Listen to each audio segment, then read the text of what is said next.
Hi friends, welcome to my channel.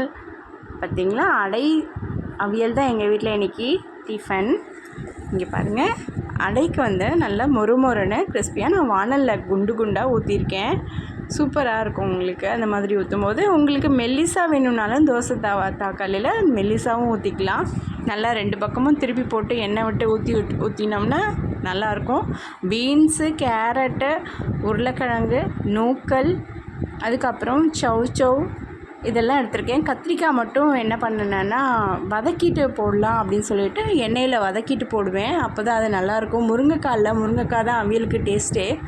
ஆனால் முருங்கை பொடி இருந்தது, அதில் ஒரு 2 ஸ்பூன் போட்டு பெருங்காயம் கொஞ்சம் போட்டு நல்லா வதக்கிட்டு எண்ணெயில் அதை அப்படியே கொட்டி நம்ம ஒரு 2 விசில் விட்டுடலாம். நான் குக்கரில் போட்டிருக்கேன். 2 விசில் விட்டு நல்லா கொதி வந்துருச்சு. இப்போ வந்து தேங்காய் 1 மூடி, ஜீரகம் 2 ஸ்பூன் ஜீரகம், 2 ஸ்பூன் சோம்பு, 2 பச்சை மிளகாய் எல்லாம் போட்டு, இஞ்சி பூண்டு எல்லாம் போட்டு நல்லா அரைச்சிட்டு நைஸாக அதில் கொட்டி 2 ஸ்பூன் தயிர் விட்டுருக்கேன். கெட்டி தயிர் 2 ஸ்பூன் விட்டுட்டு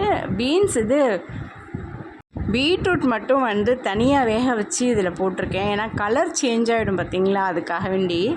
இது பாருங்கள், இப்போ நல்ல சுத்தமான தேங்காய் எண்ணெயில் நான் கடுகு ஜீரகம் போட்டு தாளித்து பெருங்காயம் கருவேப்பிலை போட்டு நல்லா அவியலில் கொட்டியாச்சு.